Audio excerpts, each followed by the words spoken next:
Quran surat Al-Fath, surat ke-48. Al-Fath diterjemahkan di Indonesia sebagai kemenangan. Surat ini turun sesudah di mushaf, urutannya sesudah surat Muhammad. Seolah-olah Allah ingin menjelaskan bahwa kemenangan itu diraih umat Islam setelah diutusnya Rasulullah Muhammad sallallahu alaihi wasallam.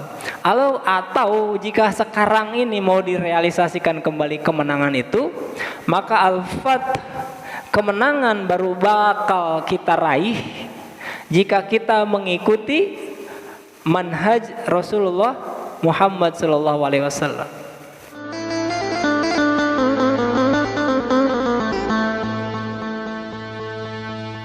Bismillahirrahmanirrahim.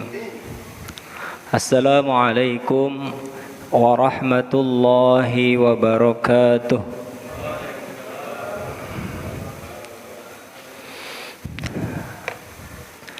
Alhamdulillahi rabbil alamin, alladzi arsala rasulahu bil huda wa dinil haqq liyuzhirahu 'alad dini kullih wa kafa billahi syahida. Asyhadu an la ilaha illallah wa asyhadu anna Muhammadan abduhu wa rasuluh la nabiyya wa rasula ba'dah. Allahumma fasalli wa sallim wa barik ala sayyidina wa maulana Muhammadin wa ala alihi wa sahbihi ajma'in. Amma ba'du. Ya ayyuhal ikhwah jamaah Masjid At-Taqwa rahimakumullah, usikum wa iyaya bitaqwallah faqad fazal muttaqun. Wa qala Allah ta'ala fi Qur'anihil Karim, a'udzu billahi minasy syaithanir rajim. Bismillahirrahmanirrahim. Ya ayyuhalladzina amanu taqullaha wal tanzur nafsum ma qaddamat ligad wattaqullaha innallaha khabirum bima ta'malun. Wa qala inna fatahna laka fatham mubina. Shadaqallahul azim. Amma ba'du. Hadratul kiram yang kita muliakan, Ketua DKM kita yang kita banggakan Bapak Haji Burhanuddin, semoga beliau senantiasa sehat walafiat dalam limpahan barokah rahmat dan kasih sayang Allah Subhanahu wa taala. Para jamaah Masjid At-Taqwa sekalian yang dirahmati Allah Subhanahu wa taala,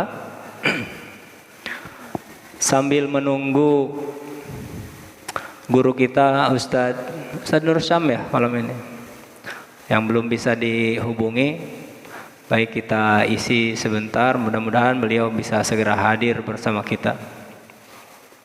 Hewan sekalian yang dirahmati Allah Subhanahu wa taala, alhamdulillah, puji syukur kehadirat Allah Subhanahu wa taala yang atas limpahan nikmat dan karunia-Nya kita bisa melaksanakan kewajiban-kewajiban kita kepada Allah. Dapat melaksanakan kewajiban itu juga nikmat, karena kewajiban itu amat besar nilainya dan pahalanya di sisi Allah ketika kita laksanakan dengan ikhlas. Begitupun nikmat yang paling besar lainnya adalah nikmat iman wal Islam. Sebab tanpa dilandasi iman dan Islam, tentu kita tidak akan melaksanakan kewajiban-kewajiban kita itu. Kewajiban kita sebagai manusia dan sebagai mukmin. Alhamdulillah, bahkan setiap tarikan nafas kita, kalau kita sadar, nikmat sekali itu tarik nafas. Ya, Om Kirno, coba tarik nafas. Nikmat sekali itu tarik nafas. Jadi seharusnya setiap kali tarik nafas lalu lepas, kita bilang alhamdulillah. Cuma capek kali ya, apa nggak sadar ya, karena kata nafas nggak sadar. Padahal setiap tarikan nafas kita adalah nikmat yang besar. Ayo sekalian yang dirahmati Allah Subhanahu wa taala, baik kita bahas sedikit Quran surat Al-Fath, surat ke-48. Al-Fath diterjemahkan di Indonesia sebagai kemenangan. Surat ini turun sesudah di mushaf, urutannya sesudah surat Muhammad. Seolah-olah Allah ingin menjelaskan bahwa kemenangan itu diraih umat Islam setelah diutusnya Rasulullah Muhammad SAW. Atau jika sekarang ini mau direalisasikan kembali kemenangan itu, maka Al-Fath, kemenangan baru bakal kita raih jika kita mengikuti manhaj Rasulullah Muhammad SAW. Maka mutlak bagi kita harus wajib mengikuti Rasulullah SAW dengan sunnah-sunnahnya jika ingin Al-Fath, kemenangan datang kepada kita. Ya. Dan kemenangan itu telah Allah bukakan dulu ketika Rasulullah masih hidup.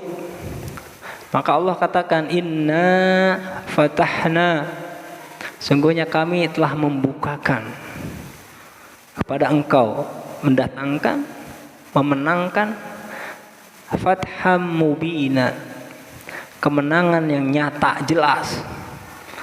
Ketika Rasulullah wafat, itu seluruh jazirah Arab telah masuk Islam. Itu kemenangan yang luar biasa, kemenangan Islam. Tapi Allah menggunakan domir inna, ada domir nahnu di sana. Fatahna. Kata para mufassir, kalau Allah menggunakan domir nahnu, maka itu maknanya ada kontribusi, ada keterlibatan pihak lain dalam urusan itu. Maka jelas ini indikasinya, kemenangan itu Allah berikan kepada kaum muslimin karena ada kontribusi kaum muslimin di sana. Kalau zaman Rasulullah tidak sendiri mendapatkan kemenangan, tapi dibantu oleh para sahabat-sahabatnya. Sehingga digunakan domir inna fatahna, ada domir nahnu di sana. Artinya Allah memberikan kemenangan itu kepada Rasulullah karena ada juga Allah libatkan kaum muslimin membantu Rasulullah SAW. Ya. Kita langsung lewat ayat 1 saja kita baca. Langsung kita ayat terakhir. Kenapa begitu?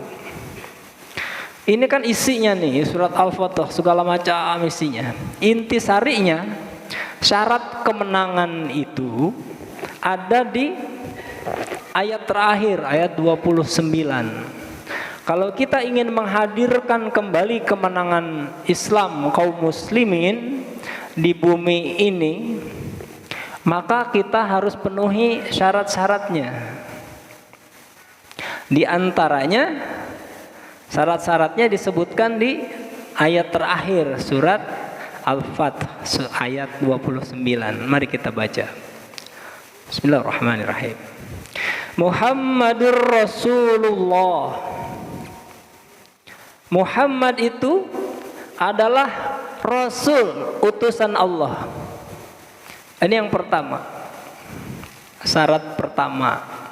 Apa itu? Bahwa kemenangan kaum muslimin adalah dengan wasilah adanya Rasulullah Muhammad SAW. Ya jelas, kalau Rasulullah tidak diutus, tentu tidak akan tersebar dinul Islam di muka bumi ini. Maka diutusnya Rasulullah SAW menjadi sebuah nikmat yang besar bagi kaum muslimin. Begitu ya. Maka kita senantiasa bersyukur, bergembira dengan diutusnya Rasulullah, dan setahun sekali kita refleksikan kegembiraan kita itu dengan membaca sirah beliau, dengan mendatangkan penceramah agar mengurai kepribadian beliau, menjelaskan karakter beliau, bagaimana kita harus mencontoh beliau. Tidak apa-apa setahun sekali, tapi kan pekanan-pekanannya juga kita tetap isi. Tapi yang besarnya kita setahun sekali. Tidak masalah, kita merefleksikan gembiranya kita dengan diutusnya Rasulullah sallallahu alaihi wasallam. Qul bi fadlillahi wa bi ni'matihi falyafrahu. Di surat Yunus disebutkan begini. Dengan fadilah dari Allah, dengan nikmatnya falyafrahu, maka bergembiralah. Nah, itu kita bergembira atas kelahiran Rasulullah dan diutusnya Rasulullah Muhammad sallallahu alaihi wasallam. Bapak-bapak yang ma'ah Masjid At-Taqwa. Kemudian Muhammadur Rasulullah, ini disebutkan nama beliau, Muhammadun. Informasi telah kita sampaikan tempo hari. Kalau Allah menyebutkan nama Rasulnya Muhammad, Muhammadun di dalam Al-Quran, itu bukan panggilan, bukan Allah memanggil beliau, bukan. Isinya adalah khobar, berita. Dan pasti nama Rasulullah Muhammad itu ketika disebutkan di dalam Al-Quran dikaitkan dengan pangkatnya sebagai Rasulullah. Surat yang lain misalnya Muhammadur Rasulullah, di surat Al-Ahzab, wa ma Muhammadun illa rasul qad khalat min qablihir rusul. Muhammad itu tidak lain adalah seorang rasul. Atau di surat lain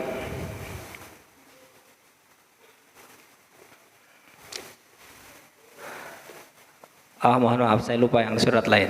Ada dua tempat lagi yang ketika nama Rasulullah disebutkan Muhammad, isinya adalah khobar, bukan panggilan, dan dikaitkan dengan kerasulan beliau. Sama seperti di ayat ini, Muhammadun Rasulullah.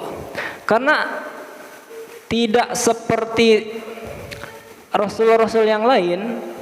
Kalau Rasul-Rasul yang lain Allah panggil namanya. Ya Adam uskun anta wa zaujukal jannah.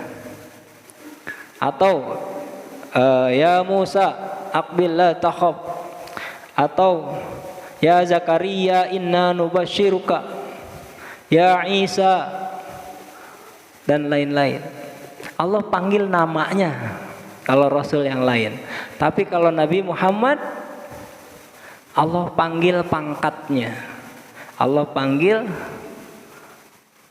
julukannya, kedudukannya, panggilan penghormatan penuh dengan kasih sayang. Ya ayyuhan nabi, Yasin, apalagi ya ayyuhar rusul, seperti itu. Ya, itu istimewanya kedudukan Rasulullah Muhammad sallallahu alaihi wasallam. Baik, kita lanjutkan. Muhammadur Rasulullah. Allah sebutkan pangkatnya di sini. Muhammad itu adalah Rasulullah. Kenapa penting ditekankan Rasulullahnya? Agar melekat di sana kewajiban-kewajiban kaum muslimin. Kewajiban untuk menjaga adab, kewajiban untuk ittiba, kewajiban untuk mahabbah. Tidak boleh kita memanggil saat itu para sahabat tidak pernah memanggil Rasulullah itu dengan namanya. Ya Muhammad, tidak pernah. Para sahabat pasti memanggil ya Rasulullah. Atau yang paling inilah, yang paling agak di bawahnya ya Abul Qasim. Tidak pernah ada sahabat memanggil ya Muhammad. Kalau yang memanggil ya Muhammad pasti orang yang belum masuk Islam. Seperti kafir-kafir Quraisy, kalau berdialog dengan beliau manggilnya ya Muhammad. Maka penting di sini disebutkan Rasulullah. Kenapa penegasan ini penting? Di surat Yasin misalnya disebutkan wal Qur'anil Hakim innaka laminal mursalin. Sesungguhnya engkau ya Muhammad laminal mursalin, sungguh termasuk di antara para rasul. Mengapa ayat itu turun? Karena orang-orang kafir Quraisy saat itu mengatakan, ya Muhammad lasta bir rasul. Wa ma nazalallahu bi syai'in. Ya Muhammad, engkau bukan rasul, didustakan Rasulullah. Dibilang Rasulullah, kau bukan rasul. Maka Allah bantah dengan qasam wal Qur'anil Hakim, dengan qasam sumpah atas nama Al-Qur'an. Allah bilang innaka laminar mursalin. Sungguhnya engkau adalah termasuk di antara para rasul. Sebab orang-orang Arab itu yang jahiliyah itu sebetulnya tahu bahwa dulu itu Allah telah mengutus banyak rasul. Mereka tahu cerita tentang Rasul Allah Ibrahim, Rasulullah Ismail, nenek moyang mereka tahu. Tapi ketika Rasulullah Muhammad diutus pada mereka, mereka dustakan dengan berbagai dalih dan alasan. Maka Allah tegaskan, innaka laminal mursalin. Termasuk di ayat ini, Muhammadun Rasulullah. Muhammad itu adalah Rasul Allah. Konsekuensinya tadi sudah kita sebutkan. Pertama, kita harus menjaga adab. Sekarang pun sama. Kita nggak boleh menyebut langsung bersabda Muhammad, tidak boleh. Tapi kita mengatakan qala Nabi sallallahu alaihi wasallam, berkata Nabi Muhammad atau berkata Rasulullah Muhammad sallallahu alaihi wasallam. Itu adab kita harus dijaga. Bahkan adab terhadap keluarga beliau sama, ya. Kita nggak boleh menyebut istri beliau langsung, misalnya istri Rasulullah Khadijah, tidak boleh. Rasulullahnya kita sebut Rasul Muhammad Rasulullah, istrinya Khadijah, tidak boleh juga. Tetap kita panggil Sayyidatuna Khadijah atau Bunda Khadijah.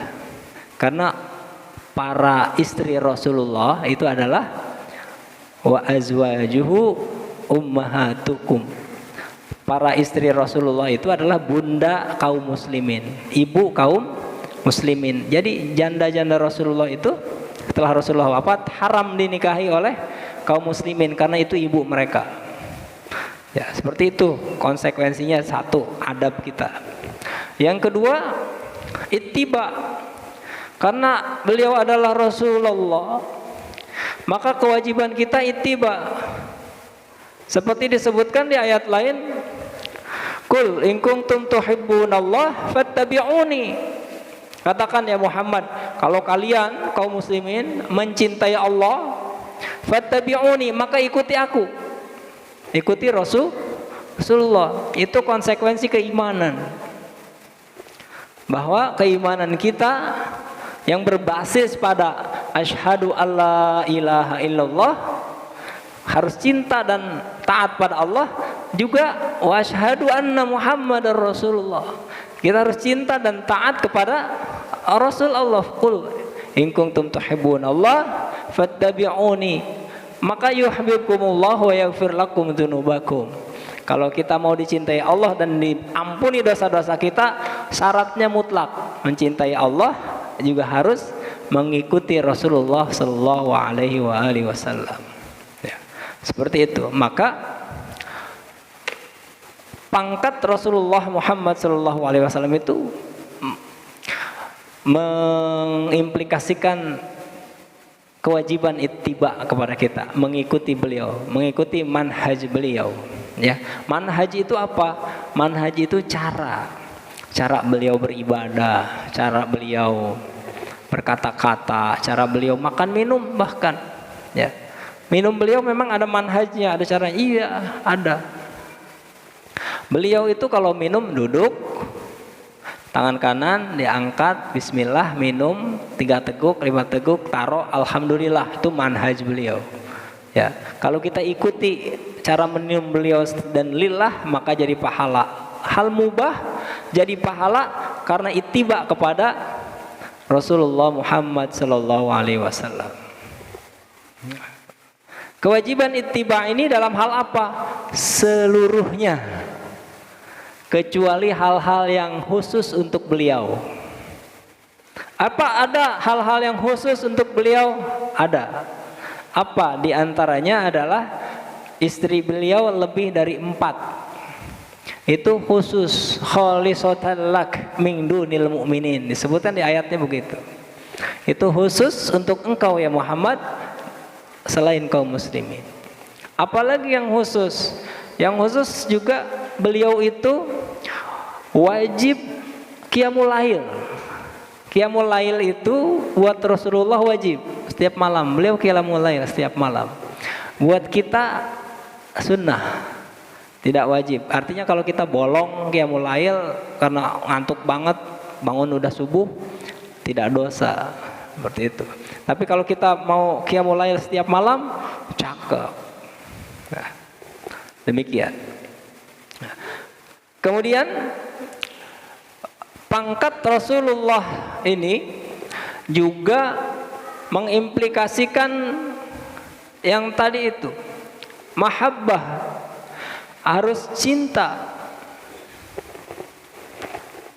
Jadi al-fath, kemenangan akan kita raih, kaum muslimin raih, kalau pertama kita menjaga adab pada Rasul dan keluarganya, juga zuriyahnya sekarang nih, ya, zuriyah beliau yang ada tetesan darah beliau. Kita walaupun katakanlah tidak berguru pada seorang Habib, tapi kita tahu itu Habib layak dihormati, muliakan. Jangankan menghujat, menghina ya, ngomonginnya aja nggak boleh.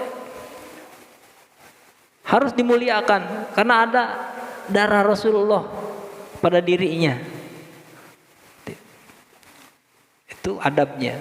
Kedua, ittiba, ikuti manhaj dan sunnah-sunnah beliau dan perintah-perintah beliau, jauhi larangan-larangannya. Yang ketiga, mahabbah, harus ada cinta. Cinta pada diri kita kepada Rasulullah. Bahkan cinta kepada Rasulullah itu adalah cinta kedua yang harus kita tunaikan sebelum kepada segala sesuatu yang lain. Ada 3 cinta yang harus kita dahulukan. Sudah pernah kita bahas di surat At-Taubah. Qul in kuntum in kana aba'ukum wa abna'ukum wa ashiratukum wa masakin thayyibun ahabba ilaikum minallahi wa rasulihi wa jihadin fi sabilillah. Ada 3 cinta yang harus kita dahulukan. Ahabba, pada Allah, wa rasulihi wa jihadin fi sabilih. Cinta kepada Allah, cinta kepada Rasul, dan cinta kepada jihad, berjuang di jalan Allah Subhanahu wa taala. Itu 3 cinta yang harus kita dahulukan sebelum segala sesuatu yang lain. Apa yang lain? Ada 8 tarikan dunia yang sering membuat kita sangat cinta. Anak, istri, keluarga, harta, tempat tinggal, hewan ternak, dan lain-lain. Bahkan istri dan anak harus kita jadikan yang keempat, cinta kita. Harus, kalau ada panggilan Rasul dan Allah, anak istri tinggal. Dahulukan Allah dan Rasulnya. Dahulu para sahabat begitu. Begitu ada panggilan jihad, anak istri, wassalamualaikum, selamat tinggal, semoga Allah menjaga kalian, berangkat. Ya. Sama sekarang juga Pak Nur mau jihad, jihad ekonomi, kerja pagi-pagi, assalamualaikum, anak istri tinggal, jihad mencari nafkah, ya ongkir.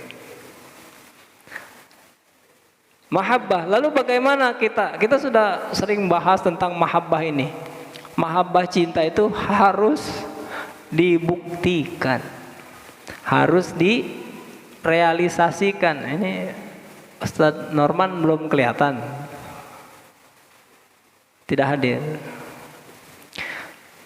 Cinta itu harus dibuktikan. Kita udah bosen nih ngomongin bukti cinta. Ya Pak Rahmat, udah sering kita ngomongin bukti cinta. Udah guru-guru kita juga sering bahas bukti cinta. Bukti cinta kita kepada Rasul apa? Yang paling minim adalah baca sholawat. Ya, baca sholawat itu bukti cinta. Menyebut-nyebut nama beliau. Salah satu orang kalau sudah cinta kan sering nyebut namanya. Dulu misalnya ada tuh yang PIC Jumatan kita waktu belum menikah, cinta masih siapa calon istrinya, disebut-sebut terus tuh namanya. Kalau cinta pasti sering disebut namanya. Maka sebut nama Rasulullah. Allahumma sholli ala Sayyidina Muhammad wa ala ali Sayyidina Muhammad. Atau sallallahu ala Muhammad sallallahu alaihi wasallam. Salawat, dan salawat ini ibadah. Jangan dikira tidak ada pahalanya. Sekali salawat Allah kasih 10 pahala. Satu kali salam disampaikan salam kita oleh Allah pada Rasulnya, Rasulullah jawab salam kita, kita didoakan oleh Rasulullah. Dan ini salawat ini ibadah satu-satunya yang dicontohkan dulu oleh Allah dan malaikatnya, baru kaum muslimin, kaum mukminin diperintahkan. Mana dia? Innallaha wa malaikatahu yusholluna 'alan nabi. Baru turun perintahnya, Allah dan malaikatnya bersolawat kepada Nabi Muhammad SAW. Baru turun perintahnya tuh, ya ayyuhalladzina amanu shollu alaihi wasallimu taslima.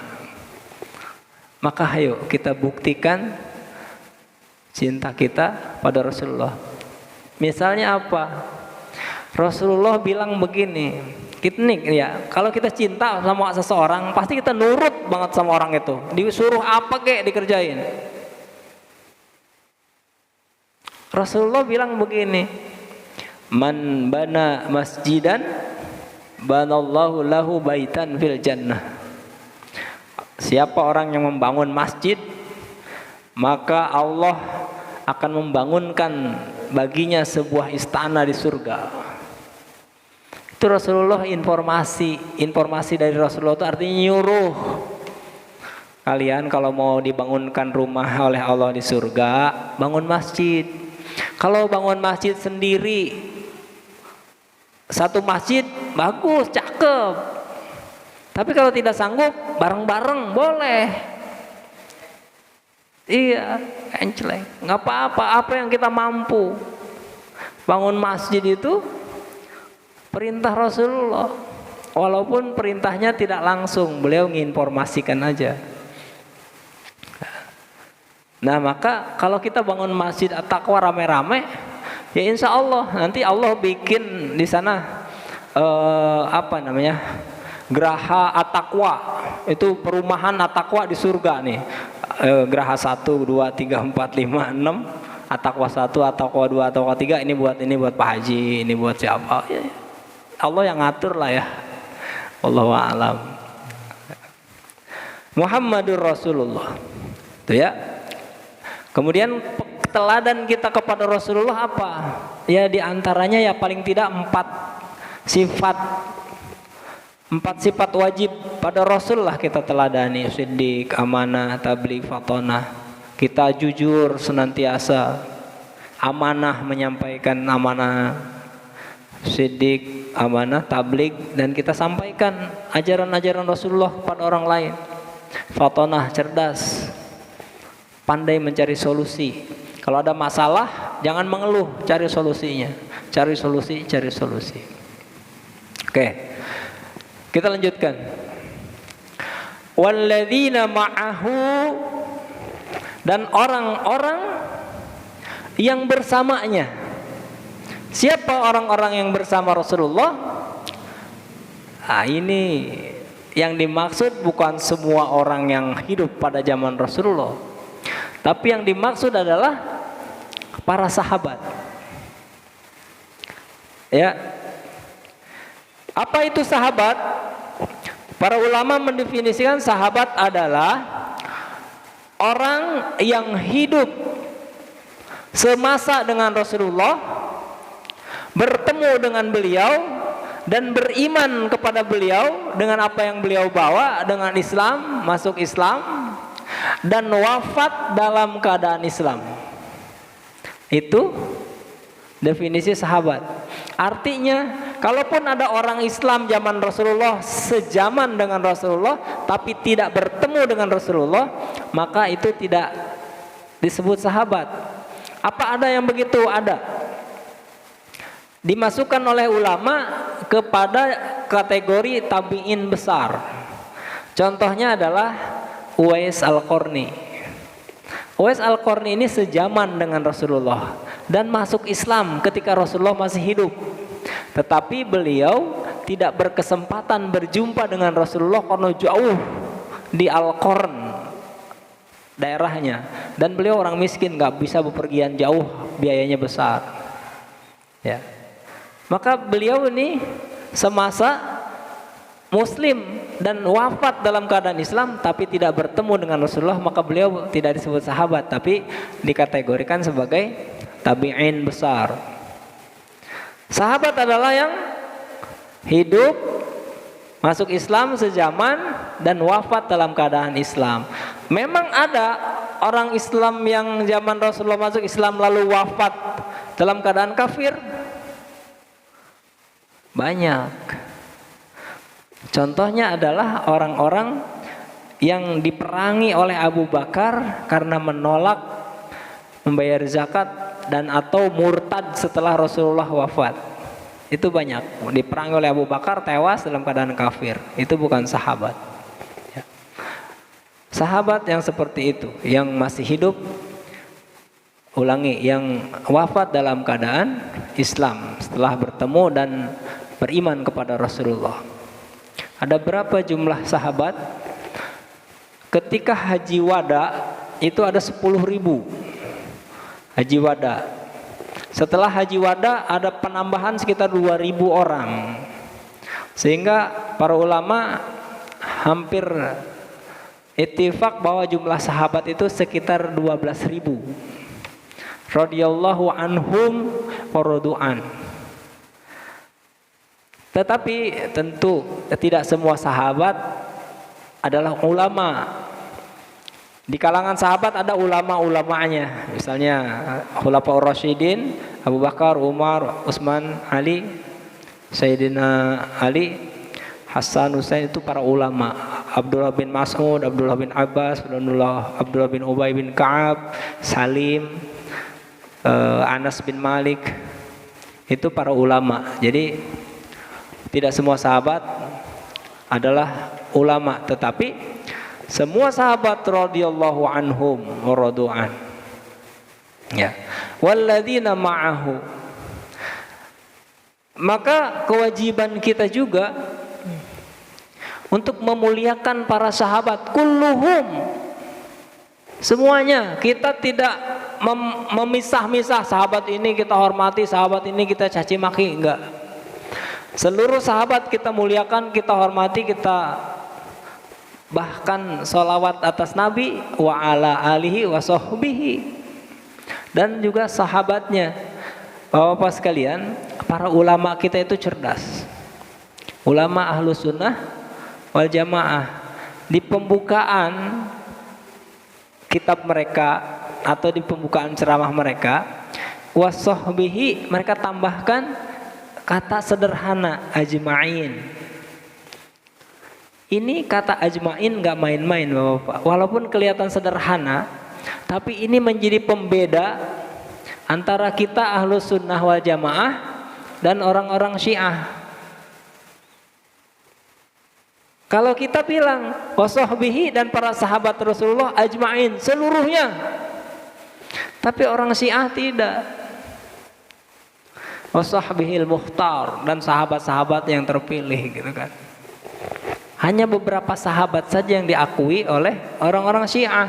Selebihnya mereka caci maki, mereka kafir-kafirkan, mereka bully luar biasa. Ya, apalagi terhadap Sayyidina Umar bin Khattab. Orang Syiah itu sangat dendam. Mengapa?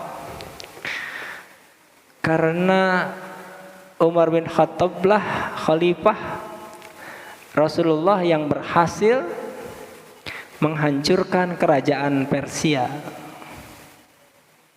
Majusi Persia, dan dendam runtuhnya Persia ini terus membara di kalangan orang-orang Majusi sampai ketika mereka gabung dengan umat Islam pun mereka menjadi bergabung dengan kaum munafik, dan puncaknya terjadi pembunuhan terhadap Sayyidina Umar bin Khattab. Itu orang Persia. Sampai kemudian di zaman Sayyidina Ali pun mereka terus menjadi duri dalam daging umat Islam. Ya, seperti itu. Maka mereka selalu mencaci maki Abu Bakar Siddiq, Umar, Utsman, dan menonjolkan luar biasa, mengagungkan luar biasa sahabat-sahabat yang mereka pilih, Sayyidina Ali, Hasan, Husain. Padahal kalau ketika Sayyidina Ali masih hidup pun barangkali waktu itu beliau itu marah juga sama orang-orang Syiah itu, dan dia berkata, inni bariun minhum, aku berlepas tangan dari mereka. Kalau Sayyidina Ali hidup lagi sekarang dan mendengar dirinya dipuji-puji tapi sahabat-sahabatnya dicaci maki, pasti lepas pedang juga saking marahnya. Seperti itu. Walladzina ma'ahu, dan orang-orang yang bersamanya, bersama siapa? Bersama Rasulullah sallallahu alaihi wasallam. Kemuliaan para sahabat itu kalau kita mau bandingin dengan kita, Pak, kata Ustadz Azami almarhum, itu bainas samai was sumur. Perbandingannya itu seperti langit dan sumur. Bukan bumi masih permukaan, dalam lagi. Sumurnya sumur Artesis yang 150 meter tuh. Sumur Pak Kirno. Kita tuh tidak ada apa-apanya dibandingkan para sahabat. Bahkan kata beliau, Ustaz Al-Azami almarhum, katanya, kita ini dibandingkan debu yang menempel di sendal sahabat saja kita ini belum sebanding. Saking luar biasanya dedikasi dan pengabdian serta pembelaan para sahabat kepada Rasulullah sallallahu alaihi wasallam.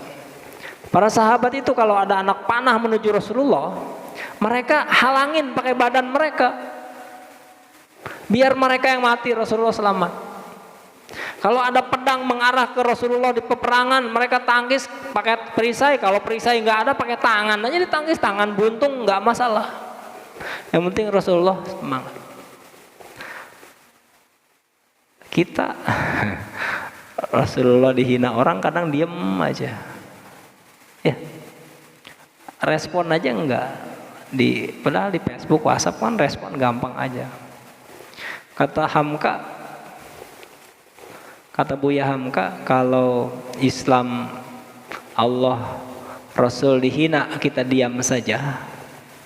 Ganti pakaian kita dengan kain kafan, karena kita sudah mati. Walladzina ma'ahu. Maka para sahabat adalah orang yang paling tahu, paling mengerti, paling membela Rasulullah sallallahu alaihi wasallam. Sehingga para sahabat adalah juga contoh buat kita untuk menjalani Islam ini. Karena Islam datang kepada kita melalui para sahabat. Seluruh hadis sunnah Rasulullah datang kepada kita ketika kita tahu qala Nabi sallallahu alaihi wasallam, itu kan di depannya ada an Ibni Mas'ud radhiyallahu an misalnya, qala sa'altu Rasulullah sallallahu alaihi wasallam, ya Rasulullah ayyul amal afdalu indallah. Itu kan melalui sahabat Ibnu Mas'ud. Seluruh hadis yang sampai kepada kita pasti melalui para sahabat. Para sahabat ajarkan kepada para tabi'in, tabi'in mengajarkan tabi'in, tabi'in terus sampai kepada kita. Maka generasi sahabat adalah generasi terbaik. Kata Rasulullah, khairu ummati khairu qarni wa ba'di wa ba'di. 3 kurun generasi terbaik. Masa Rasulullah dan para sahabat, masa tabi'in, masa tabi'un tabi'in. Tabi'un tabi'in itu diantaranya adalah Imam Ahmad bin Hambal dan para imam-imam mazhab yang 4 itu rata-rata mereka wafat di abad kedua hijrah. Itu masanya tabi'un tabi'in. Ayuhatul iman rahimakumullah. Maka ketika kita mendengar nama sahabat disebut, kita doakan radhiyallahu anhu. Ya, seperti itu. Karena seperti itulah Allah menyebut mereka. Dan ini yang disebut salaf, generasi salaf ya. Generasi salaf itu dari sahabat, tabi'in, tabi'in, itu generasi salaf. Maka kalau ada orang menyebut dirinya salafi, artinya pengikut orang-orang yang terdahulu. Nah, lawannya mutaqaddimun, orang-orang yang sekarang. Walladzina ma'ahu, sifat mereka seperti apa? Muhammad Rasulullah walladzina ma'ahu itu sehingga kemenangan diraih. Isa jam berapa? 28. Ini 20. Kita 5 menit lagi ya. Sifat mereka itu pertama asyidda'u 'alal kufar. Keras, tegas terhadap orang-orang kafir. Kufar itu jamak dari kafir. Istilah kafir, kufar adalah istilah dari Allah Subhanahu wa taala resmi. Udah stempel, cekrek, pakai. Gak usah khawatir. Kalau ada yang komplain kita jelaskan maknanya apa. Di Quran para petani pun secara bahasa disebut kafir, kufar. A'jabal kuffara nabatuhu. Takjublah para kafir itu tumbuh-tumbuhannya, tumbuh-tumbuhan yang tumbuh itu. Lah, kafir di situ apa maknanya? Para petani takjub dengan tumbuhan yang mereka tanam. Apa itu kafir? Kafir itu kafaro yakfuru, menutup. Petani itu gali tanah biji, tutup. Itu menutup, kafir orangnya. Kenapa orang yang tidak mau menerima Islam disebut kafir? Mereka menutup hatinya dari hidayah Islam. Islam datang, mereka tidak mau terima, mereka tutup hatinya, tidak mau terima Islam. Itu kan halus banget ya, istilah yang sangat halus sekali. Istilah yang lembut ya, tidak kasar. Orang Indonesia aja yang ribut. Asyiddau 'alal kufar, tegas keras terhadap orang kafir. Tegasnya apa? Apa ketemu orang kafir hajar, bak. Bukan. Ya. Tegasnya itu adalah lihat surat Al-Kafirun. Orang kafir datang kepada Rasulullah. Muhammad, gini aja. Kamu sembah Tuhan kami sehari, kami sembah Tuhan kamu sehari, biar nggak ribut kita. Tawarannya menarik juga nih. Tapi nggak bisa begitu. Itu bukan toleransi kayak gitu, itu buablas namanya ya. Tidak boleh. Masa kita kafir sehari, mukmin sehari, kalau lagi kafir mati bagaimana? Tidak. Maka turun qul ya ayyuhal kafirun la a'budu ma ta'budun wala antum a'buduna ma lakum dinukum waliyadin. Tegasnya di situ, lakum dinukum waliyadin. Udah, buat kamu kalau emang mau pegang agama kamu terus silahkan, diakui eksistensinya, dihormati ritualnya, silahkan. Tapi nggak usah ngajak-ngajak umat Islam ya Pak Haji. Nggak usah ngajak-ngajak. Udah, kalau mau ritual apa silahkan, nggak usah ngajak-ngajak. Kalau kita nggak ikut nggak usah ngamuk. Emang enggak sih? Sekarang orang Nasrani Natal, mereka biasa aja Natal. Yang suka rese kan orang Islam sendiri. Suka ribut ini ribut itu. Ya, kita mah biasa aja padahal nggak ada masalah. Ya. Tegasnya di situ. Artinya ketika urusan akidah kita pegang. Kita tidak mau urusan akidah campur baur karena alasan toleransi. Tegas kita, keras kita urusan akidah. Urusan muamalah, hayu. Enggak ada masalah muamalah, jual beli, sewa nyewa, pinjam meminjam, enggak ada masalah dengan orang-orang kafir. Rasulullah juga dulu menggadaikan baju besinya pada orang Yahudi. Tidak masalah. Muamalah lanjut, akidah kita pegang dengan teguh. Kita tidak mau mencampuri akidah kita dengan akidah orang-orang kafir. Itu tegas. Maka ketegasan kita dalam akidah menjadikan kita asyidda'u 'alal kufar. Dan kalau mereka menyerang kita, terus kita karena lemah lembut toleransi, silakan, monggo, mau bacok saya silakan. Enggak. Kalau mereka menyerang kita tangkis, lawan fight back. Kita lawan. Apakah ada orang kafir yang menyerang kita? Dulu ada tuh namanya Belanda. Belanda itu kan orang kafir. Orang-orang kafir membawa misi juga mengkristenkan tanah Jawa dan tanah Indonesia. Kita lawan. Bangkit para ulama, bangkit para santri, berjuang mengusir penjajah Belanda. Portugis datang, berjuang lawan Portugis. Jepang datang, agamanya Shinto, nyembah matahari, berjuang lawan Jepang. Itu asyidda'u 'alal kufar. Kalau tidak ada asyidda'u 'alal kufar, kita ini belum merdeka dari dulu. Proklamasi 45 itu belum bisa kita lakukan kalau tidak ada asyidda'u 'alal kufar. Jadi kepada orang-orang kafir yang damai kita tegas soal akidah. Muamalah hayu. Pada orang-orang kafir yang menjajah, yang memerangi, tegas kita lawan.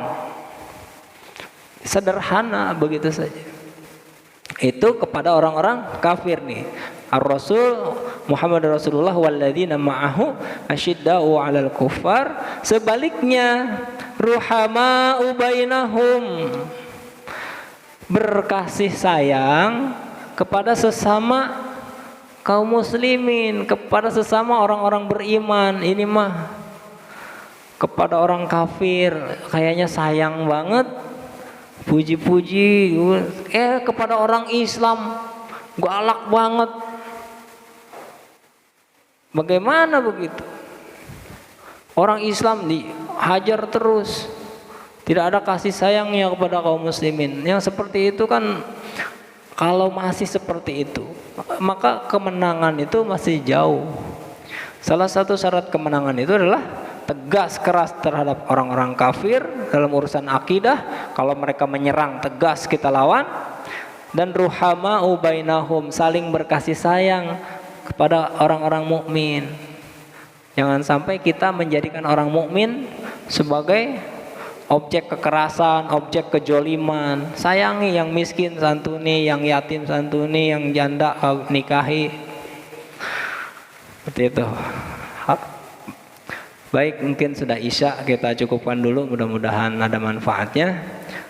Kurang lebihnya mohon maaf. Yang benar datang dari Allah, yang salah adalah kesalahan pribadi saya, mohon dimaafkan. Kita akhiri dengan hamdalah, alhamdulillahirabbil alamin, dan doa kafaratul majlis. Subhanakallahumma wa bihamdika asyhadu an la ilaha illa anta astaghfiruka wa atubu ilaik. Wal afu minkum. Wassalamualaikum warahmatullahi wabarakatuh.